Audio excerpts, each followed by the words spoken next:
Olá pessoal, tudo bem? Professor Samarques, historiador e advogado. Como sempre aqui, vamos trabalhar alguns assuntos pertinentes à atualidade, à nossa história. A partir da próxima semana, já a primeira semana de janeiro, nós iremos trabalhar aulas inclusive sobre assuntos regionais aqui do nosso estado, do Maranhão, exatamente preparando-os já em conhecimentos regionais para os concursos que irão vir, que já estão anunciados, como de São José de Ribamar, do município de Viana, a própria São Luís do Maranhão, mais uma vez parabenizando as estruturas estatais, pois atualmente elas buscam realmente cobrar dentro do edital exatamente assuntos regionais. Além do mais, evidentemente, o que eu puder fazer em termos também de trabalhar questões de direito penal, resumões de direito penal, a gente também vai fazer. Trabalhar com atualidade, com geopolítica e trabalhar, enquanto isso, trabalhar também política nesses assuntos que são pertinentes ao Brasil, realmente que são assuntos extremamente sensíveis. A gente vê hoje o mundo está mais uma vez, pessoal, à beira de uma terceira grande guerra mundial, exatamente envolvendo, a partir desse conflito que se originou em 2022 entre a Rússia e a Ucrânia, sempre relembrando que a União Soviética deixou de existir em 1991. E quando a União Soviética deixou de existir, portanto, se fragmentou em 1991, a OTAN, capitaneada pelos Estados Unidos, prometeu que jamais a OTAN iria se expandir em direção ao leste europeu, exatamente daqueles países que viviam como satélites da União Soviética naquele processo de Guerra Fria. Só que os Estados Unidos não cumpriram a promessa, de tal maneira que a Polônia, a Letônia, a Estônia, a Lituânia, os países do leste europeu que viviam sob a tutela da União Soviética desde 1945, com a chamada Guerra Fria, a União Soviética comandando o bloco militar chamado Pacto de Varsóvia e os Estados Unidos comandando a Organização do Tratado do Atlântico Norte, OTAN, que existe até hoje. Então essa promessa não foi cumprida pelos Estados Unidos, de tal maneira que praticamente o último bastião que os Estados Unidos até hoje tentam tornar como seu para colocar armas nucleares na fronteira do que sobrou da União Soviética, que é o território russo, exatamente é o território da Ucrânia. Valendo sempre ressaltar que o povo ucraniano praticamente tem a mesma origem, quase que na sua totalidade é a mesma origem do povo russo, a origem eslava. Inclusive a Rússia e a Sérvia sempre tiveram o chamado sentimento do pan-eslavismo, que é o sonho de querer criar a grande nação de origem eslava, como a Polônia, como o sérvio, como o bósnio, como o herzegovino, como o russo, como o ucraniano, como o polonês. Enfim, são muitos povos ali do leste europeu que têm praticamente a mesma origem. Então, esse sentimento pan-eslavo de querer criar essa grande nação de origem eslava, que inclusive é um sonho também de Vladimir Putin, exatamente existe até hoje muito forte. E o que é muito preocupante, os Estados Unidos, sem sombra de dúvida, estão buscando o processo de paz entre a Ucrânia e a Rússia. Só que a Rússia exige 20 pontos. 20 pontos que a Ucrânia não quer aceitar, boa parte deles, e que se por acaso a Ucrânia não aceitá-los, essa guerra poderá sim escalar, esse conflito poderá escalar sim, levar até uma terceira grande guerra mundial, que a gente tem certeza que será a última das guerras, porque a humanidade com certeza não sobrará ninguém para contar sobre os capítulos da terceira grande guerra mundial. Como disse Albert Einstein, se tiver uma terceira guerra, como seria a quarta? Ele disse de pau e pedra. Só que depois não haveria quem pegasse esses paus e pedras, pois não existe possibilidade mínima de se salvar qualquer tipo de vida na face da Terra diante do arsenal nuclear que existe hoje no mundo, com muito mais de 12 mil ogivas nucleares hoje espalhados pelo mundo, tendo como maior potência nuclear a Rússia. E para piorar ainda mais o clima, agora a Rússia tem acusado a Ucrânia de ter, no caso com drones, tentado assassinar Vladimir Putin atacando uma de suas casas. Ora, repare que a guerra ela está praticamente, vai completar 3 anos e simplesmente nenhum dos dois lados tentou um assassinar o outro. Com certeza a Rússia tem condições de assassinar o Zelensky, pois o serviço secreto russo A antiga KGB é um dos melhores serviços secretos do mundo. Inclusive, o Vladimir Putin é acusado de assassinar todos aqueles que, por acaso, fizeram algum tipo de oposição ao seu governo, inclusive um dos seus colegas de serviço secreto, que começou a investigá-lo pelo assassinato de uma jornalista que criticava muito Vladimir Putin. Esse cidadão, quando descobriu que Vladimir Putin tinha descoberto que ele estava investigando, ele fugiu para a Inglaterra e por lá ele foi assassinado ao tomar um vinho introduzido supostamente pelo serviço secreto da Rússia, e esse vinho estava altamente contaminado com plutônio. E ele morreu praticamente sem um pelo depois do 8º dia, a partir do 8º dia que ele consumiu esse vinho. Portanto, Vladimir Putin tem fama de que não poupa ninguém que por acaso se contrapõe ao seu meio de governar. Então, a partir do momento em que a Rússia está acusando a Ucrânia de ter atacado uma casa de Vladimir Putin, tentando assassinar o presidente da Rússia, a Rússia agora resolveu escalar e disse sim, Vladimir Putin, que irá dar uma dura resposta para a Ucrânia. Pode esperar que vai, com certeza, agora tentar se assassinar o Zelensky. Zelensky agora corre um sério risco de ser assassinado. Não tenha dúvida que, se isso realmente procede, se isso for verdade, com certeza vai ter uma vingança, como forma, no caso, a tentativa de assassinar o Zelensky, o presidente da Ucrânia. Valendo ressaltar, pessoal, que inclusive a Rússia determinou a instalação, inclusive eles foram ativados hoje, esses mísseis, o chamado Oreshenik.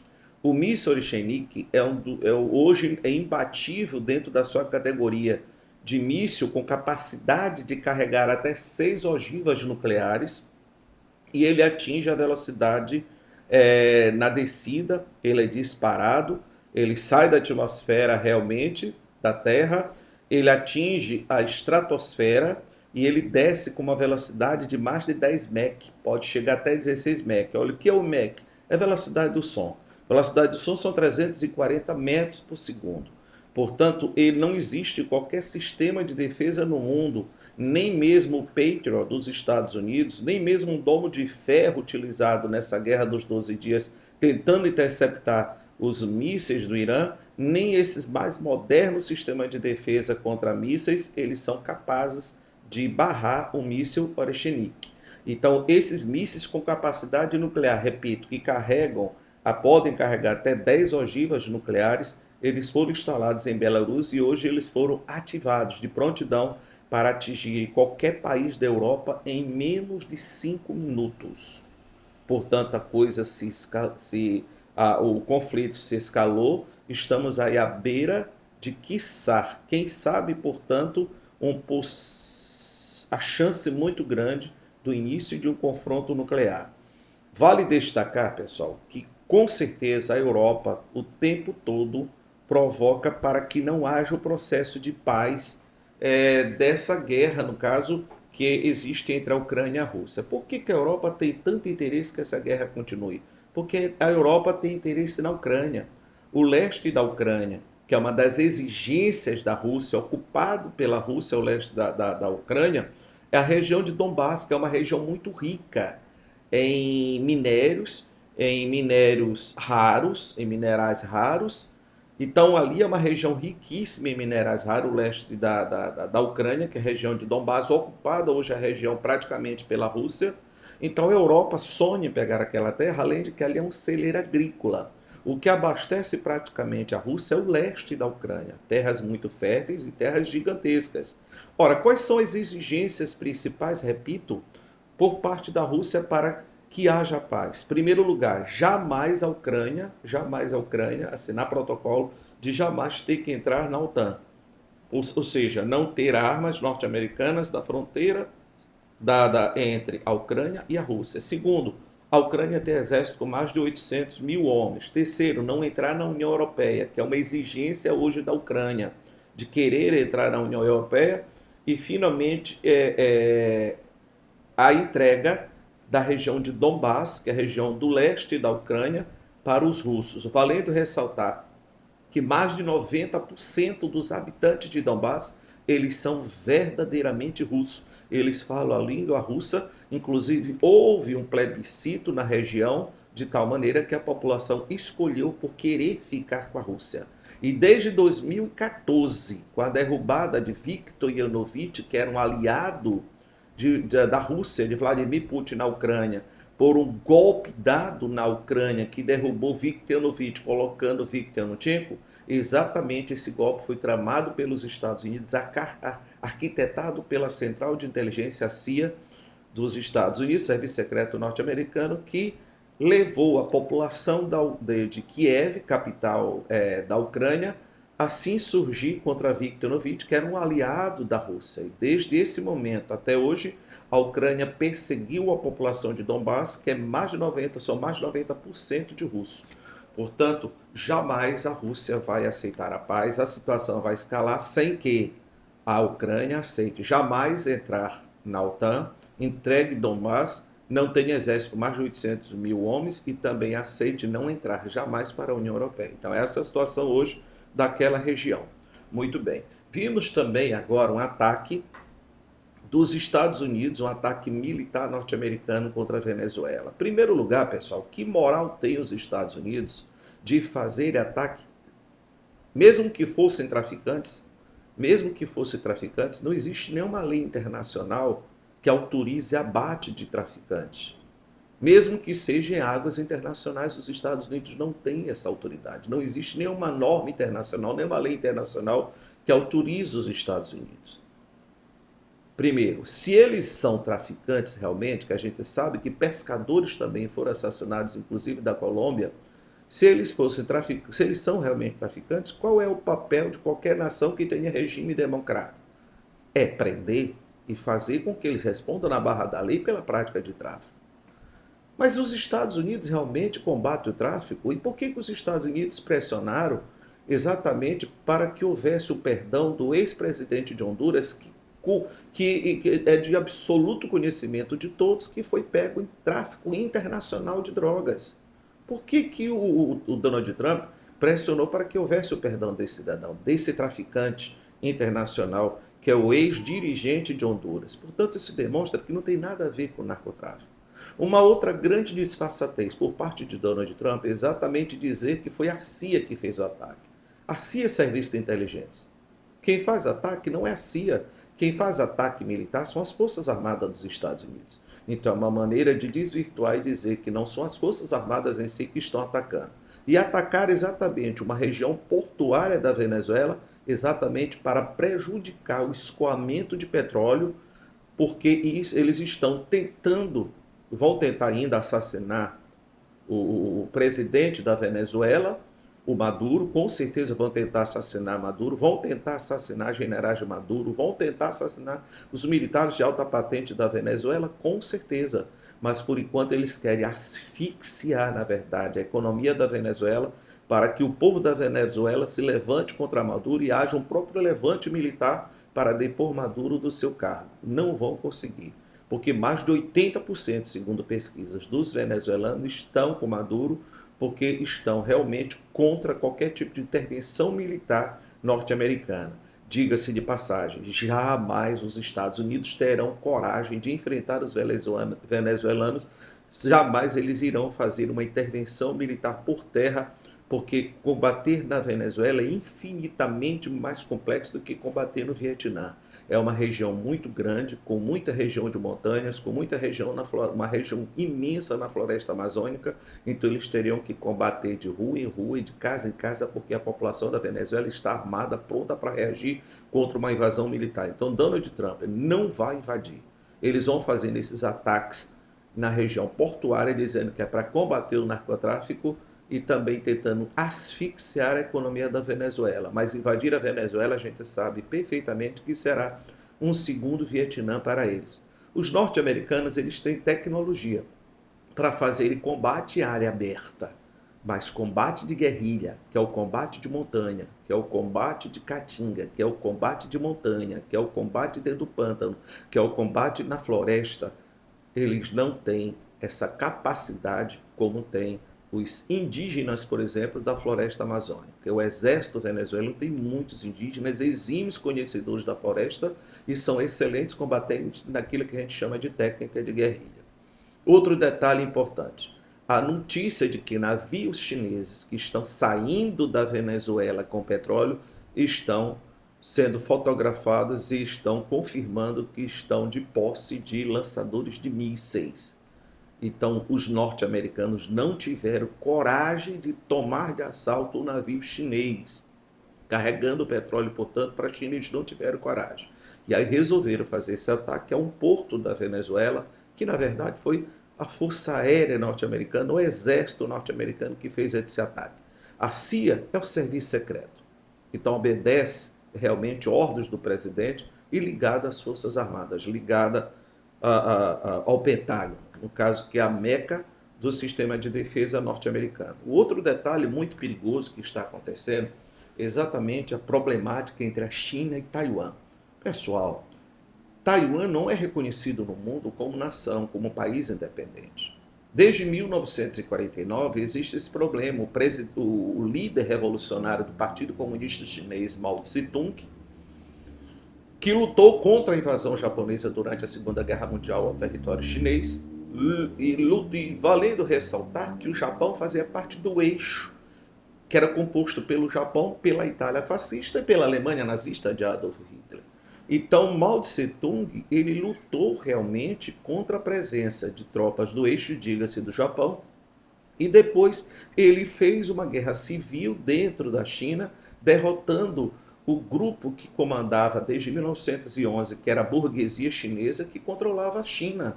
Exatamente o partido do Kuomintang, que era o partido nacionalista representando o capitalismo na China, foi derrotado por Mao Tse-tung em 1949. Em 1949, o último presidente da China foi Chiang Kai-shek, do partido Kuomintang, que é o partido nacionalista, que é o capitalismo, que representava a burguesia da China. E aí o que aconteceu? O Kuomintang, ou seja, Chiang Kai-shek, com parte da elite que conseguiu sobrar, fugiu para a ilha de Formosa, fugiu para Taiwan, e com apoio dos Estados Unidos criaram a China nacionalista, que é a China capitalista, que é a ilha, que é hoje, no caso, Taiwan, que é a ilha de Formosa. Portanto, não existem CIR duas Chinas. Por quê? Porque Taiwan não é reconhecido enquanto país independente pelo mundo, nem mesmo pela própria ONU reconhece como uma nação independente, apesar de se autodenominarem de China nacionalista, que é a China capitalista, que é aliada dos Estados Unidos. E agora, para piorar ainda mais o clima de animosidade entre a China continental, que é a República Popular da China, socialista de Xi Jinping, os Estados Unidos anunciaram o recorde em investimento militar em Taiwan de 11 bilhões de dólares. Qual foi a resposta da China?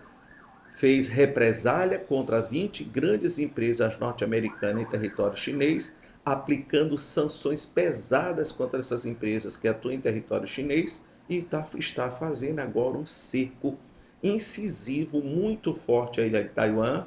E olha lá, se a China realmente, definitivamente, não resolver fazer um ataque maciço a Taiwan, derrubando o seu governo hoje, que é um governo, diga-se, relativamente autônomo, e que, por sua vez, é aliado aos Estados Unidos. Inclusive, a China, de ontem para hoje, chegou a disparar mísseis em direção a Taiwan. Então, o clima entre a China continental, que é a China socialista, que é a República Popular da China, de Xi Jinping, e Taiwan, que se autodenomina autônoma e que a China chama de ilha rebelde, mas a China, que é Taiwan, não é uma China independente, não é uma China autônoma, então existe essa real possibilidade de confronto militar. E com certeza, se estourar uma guerra entre Taiwan e a China continental, os Estados Unidos não terão coragem de colocar o dedo, porque sabem que eles não têm condições de enfrentar a China devido ao arsenal nuclear chinês e a tecnologia militar como um todo, além do seu exército, que é o maior exército do mundo, grande, altíssima tecnologia que as Forças Armadas chinesas têm hoje.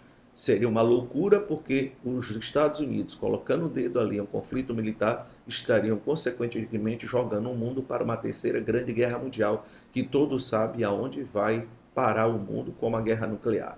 Então é isso. Falando também de Brasil, pessoal, falando também de Brasil, a gente observou aquela jornalista irresponsável do Sistema Globo, a Malu Gaspar, que se retratou dizendo que não tem mais certeza que não aconteceu de Alexandre de Moraes ter pressionado o Banco Master, aliás, o Banco Central, para que o Banco Central autorizasse a compra do Banco Master pelo Banco de Brasília, ou seja, o BRB.